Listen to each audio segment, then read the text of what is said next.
Every day, over 17,000 crimes are committed in the UK. The demand was for £5 million. They were getting deeper and deeper into this guy's trap.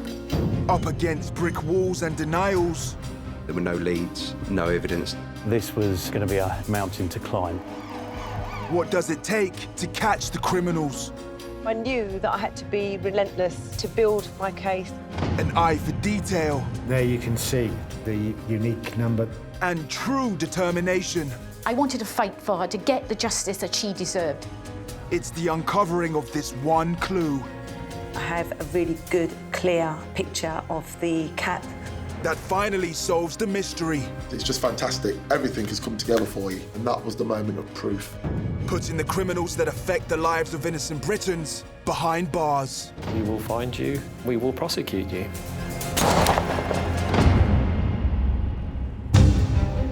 Today, a sticker on a laptop solves the identity of a burglar terrorizing a small village. The team were feeling quite under pressure to find out who was committing these burglaries. But first, a shiny copper hair dye puts a dangerous armed robber behind bars. He was a desperate man, he's on the run, and there's nothing to stop him committing a similar offence again.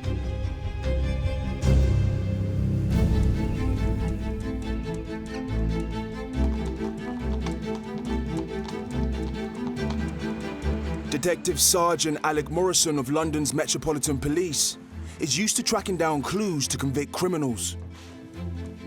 I remember it was a January day.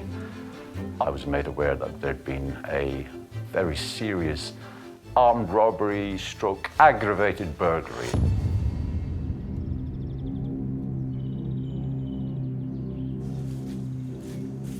It was 11 o'clock in the morning.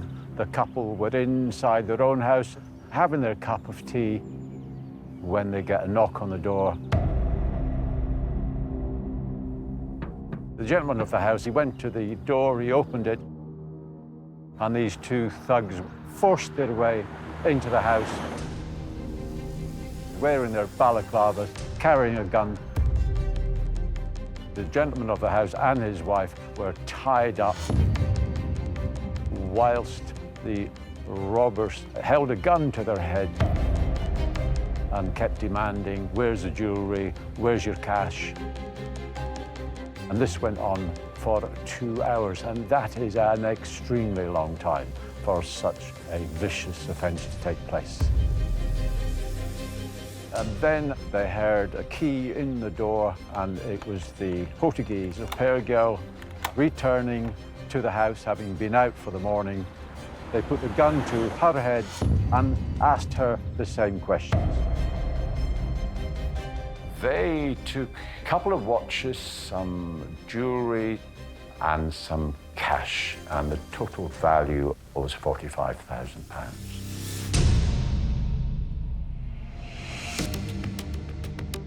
They ran to the getaway car, which was just parked outside the house. They took their balaclavas off as they were running. The au pair came running after them. She saw her neighbour. She shouted, "We've been robbed. They've robbed us at gunpoint." So the neighbours called the police. So as far as we're concerned, there's two people out there, armed and dangerous and very ruthless people who needed to be captured. Alec has to stop them fast, and within minutes, he gets a call.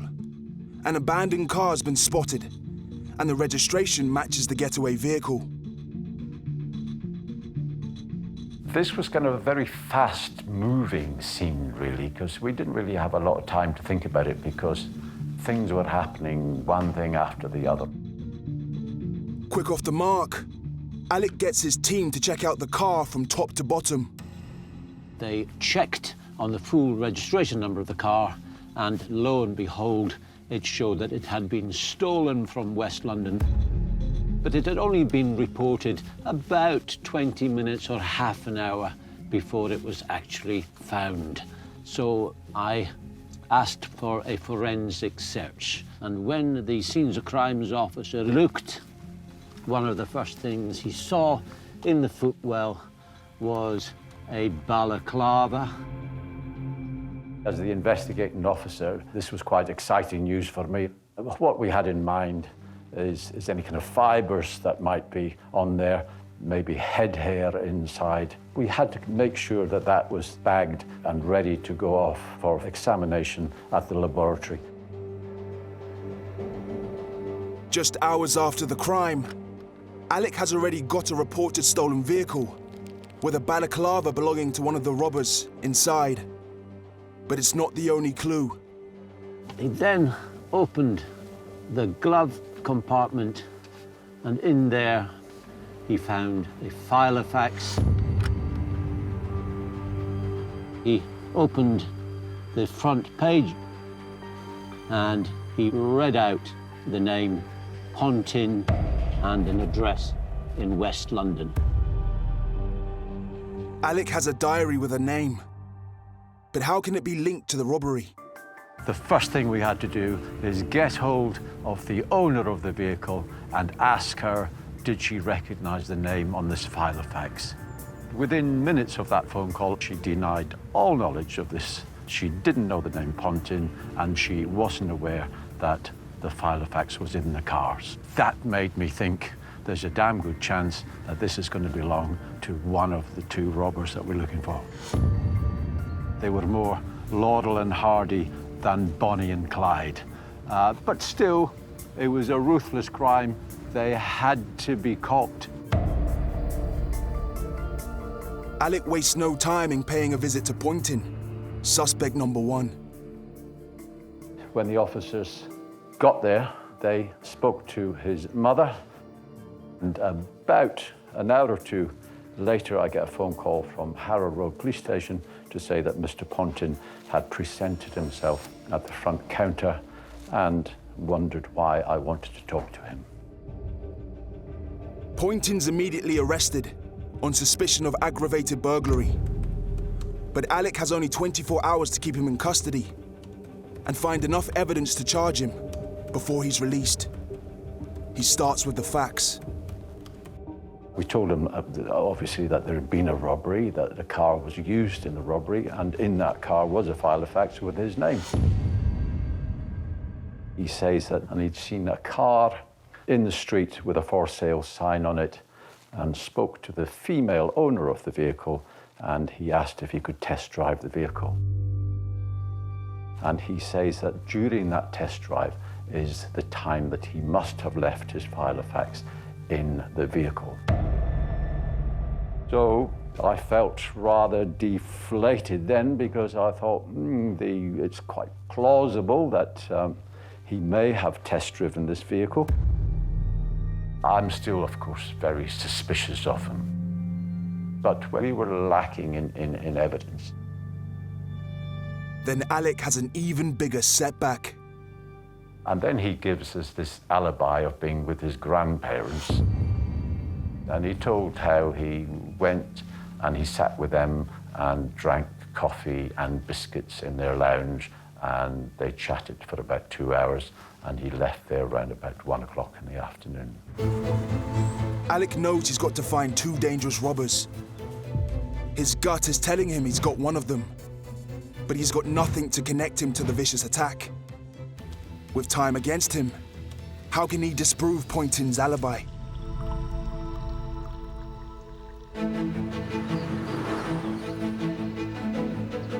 In our next case, a sticker on a laptop is the key to catching a burglar on the run in Europe.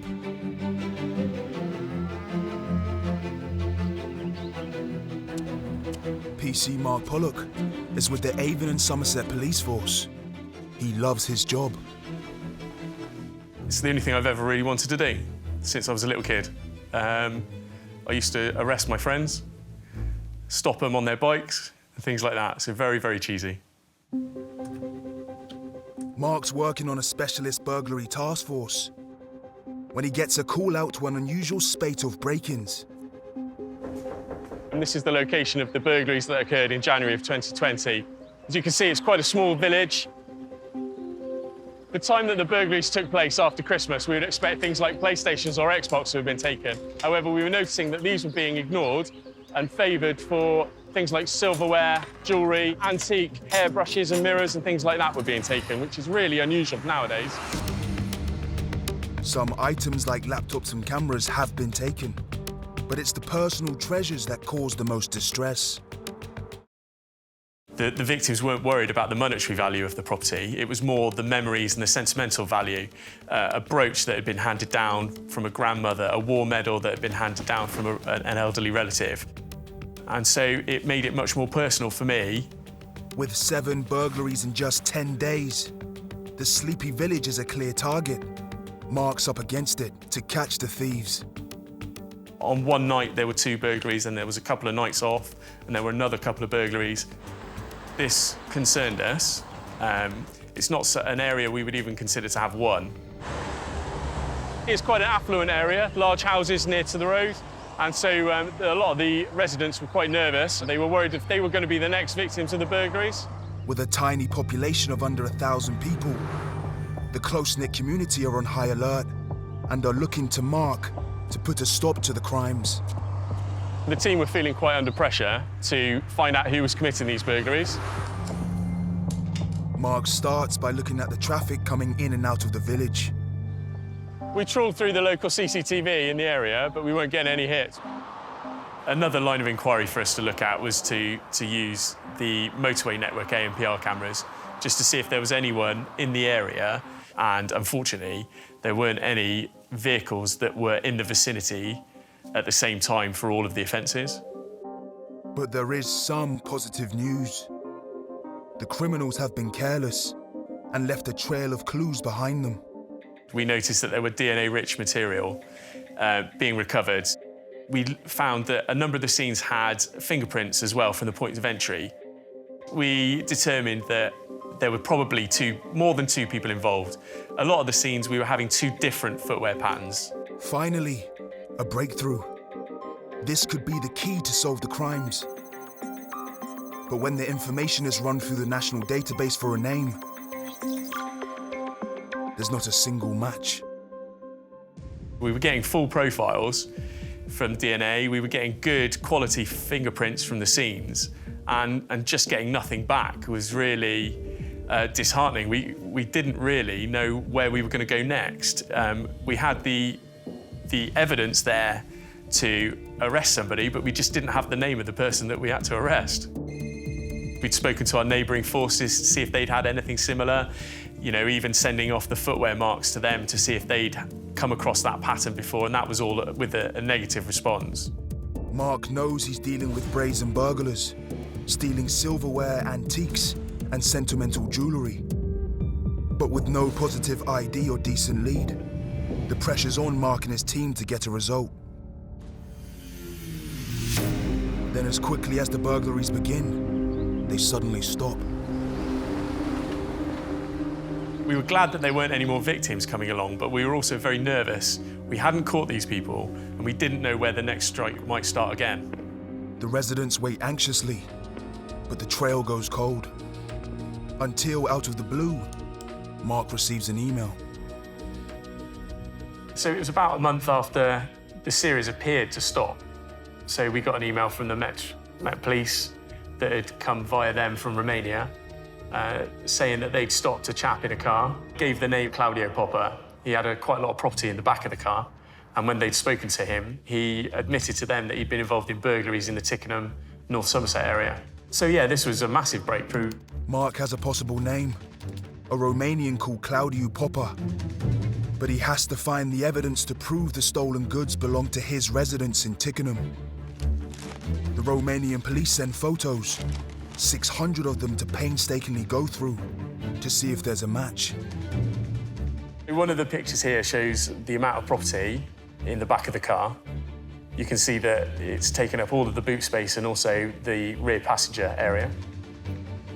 Popper's car is packed to the rafters with stolen goods. Mark's got his work cut out. So this is one of the photographs of the items of jewellery. You can see that there's quite a lot of property there. It's really hard to identify individual items. You can see that there looks like there's some medal ribbons and things like that and a couple of watches. But really, to get enough detail to get anyone to identify it from that photograph, we're really going to struggle. It seems an impossible task. He has to find an image to link Popper to the burglaries. Quite frustratingly, the jewellery, the sentimental things, the things that people really wanted back, hadn't been photographed particularly well due to the sheer volume of it, I guess. But fortunately, there were quite specific photographs of laptops, of digital cameras, and of some other things. Scrolling through one particular photograph, a laptop catches Mark's eye. This laptop had a sticker on it, and as I zoomed in, it became clear that there was a company name from a company that, by chance, I recognised as being a Somerset company. Could this tiny sticker from a local government agency be the answer? Here is the underside of one of the laptops. You can see that there's a sticker with the company name on it. And at that point, we were able to contact the company, make inquiries with them, and they were able to confirm that the owner or the user of that laptop had reported it as being stolen in a burglary. And this was the moment of proof. We were able to positively identify that. Incredibly, out of 600 photos, Mark finally has his moment of proof, connecting Claudiu Popper to the crimes in Somerset. But is it too late? Unfortunately, because of the way things work, they had to let him go because they didn't have any offences he was involved in Romania. So he was then out and about wherever in mainland Europe, and so we had to start trying to find and locate him in order to arrest him and deal with him. With Mark's suspect somewhere on the continent, it feels like an impossible task to catch him. But he pulls out all the stops. One of our first inquiries was to ask for a borders check. That was to show us where and when he was moving around through borders in Europe and into the UK. One of the results of that was that he had recently gone into Glasgow Airport. A few days later, we got a phone call from our colleagues in Police Scotland. They told us that they'd identified that Popper was working at a hotel. Mark has his man. Some of my colleagues went up and collected him later that day from Glasgow and brought him back to Bridgewater, where we interviewed him the following morning. Mark can charge Popper with handling stolen goods. But to convict him for breaking and entering, he'll need more evidence and for Popper to cooperate. The interview lasted about 4 hours, during which time Popper fully admitted his involvement in 13 burglaries. The moment when he tells me, I'm involved, I've done these burglaries, you almost want to jump up and punch the air, or you suddenly sit up a little bit taller. After his surprising confession, Claudiu Popper is convicted and receives over 3 years in jail for his crimes. Once we had charged Popper, we then contacted all of the victims for the offences that he was involved in. And those phone calls are fantastic. Being able to give someone some great news like that, after having been through such a traumatic experience, is a great feeling. And there's more good news. We've been working with our colleagues in Romania, so hopefully we can give some property back to the victims, and hopefully some of that will be some of the sentimental property that they had taken.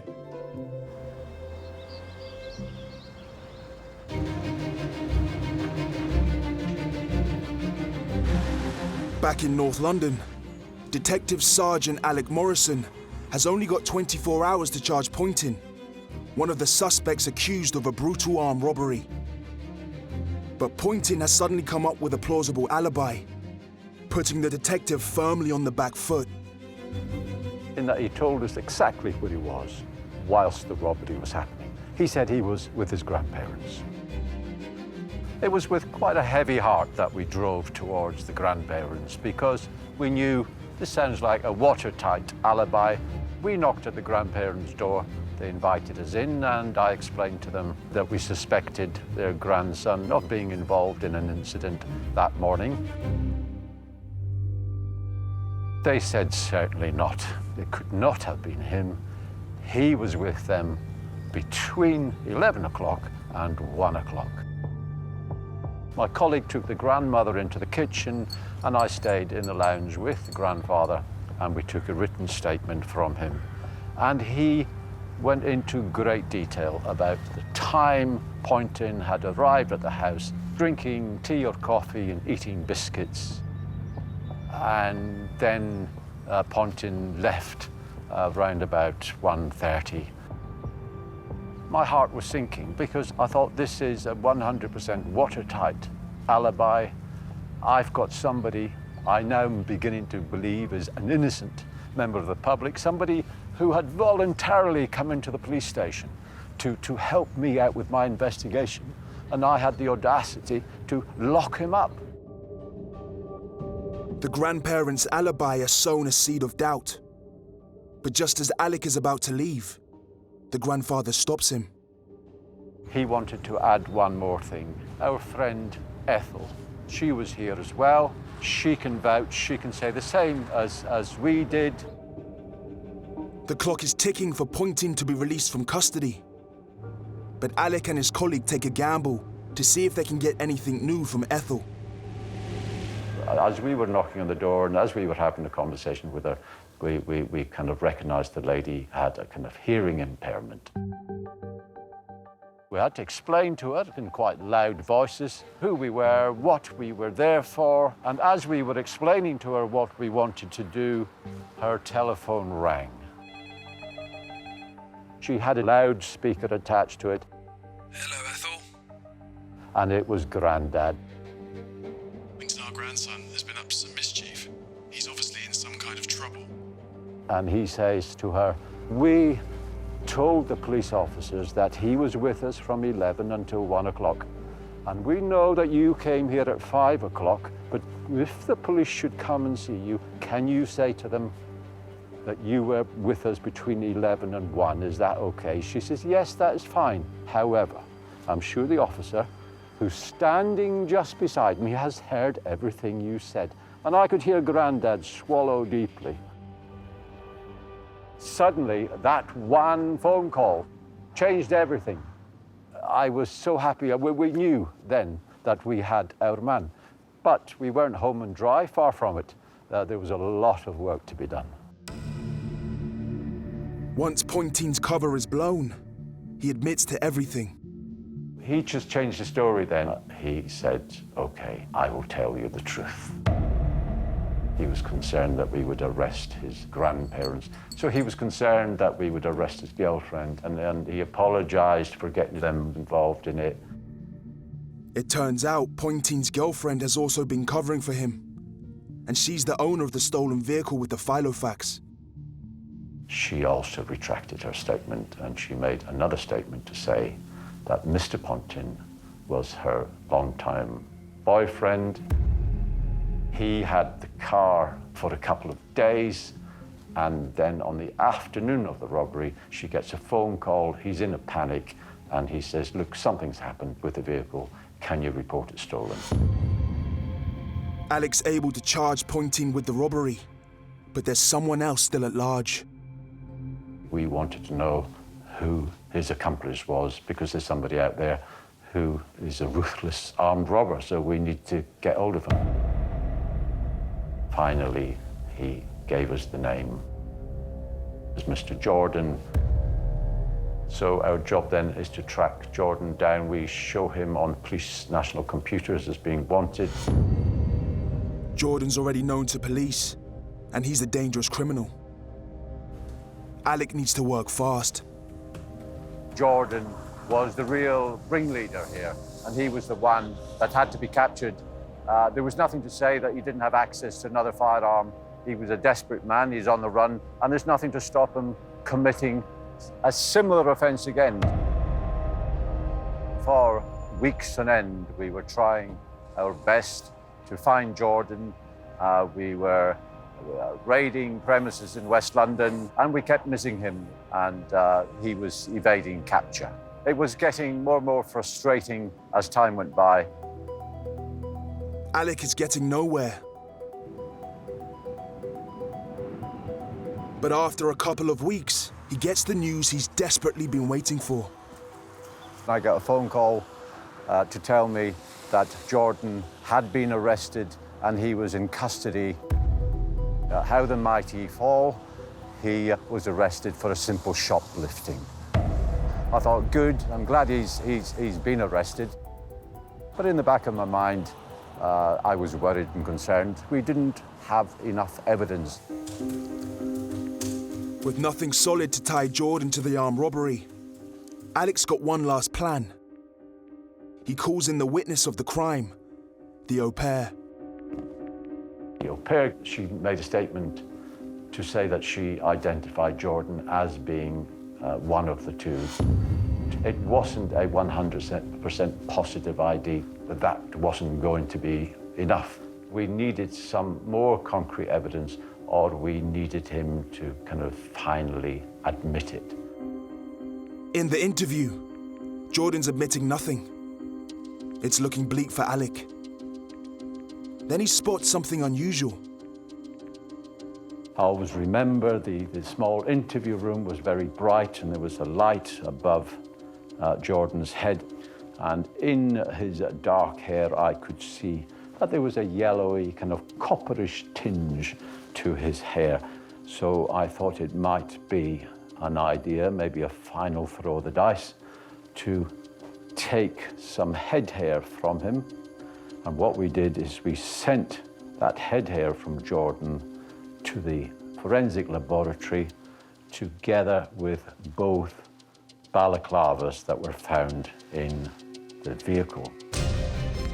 It's Alec's very last hope.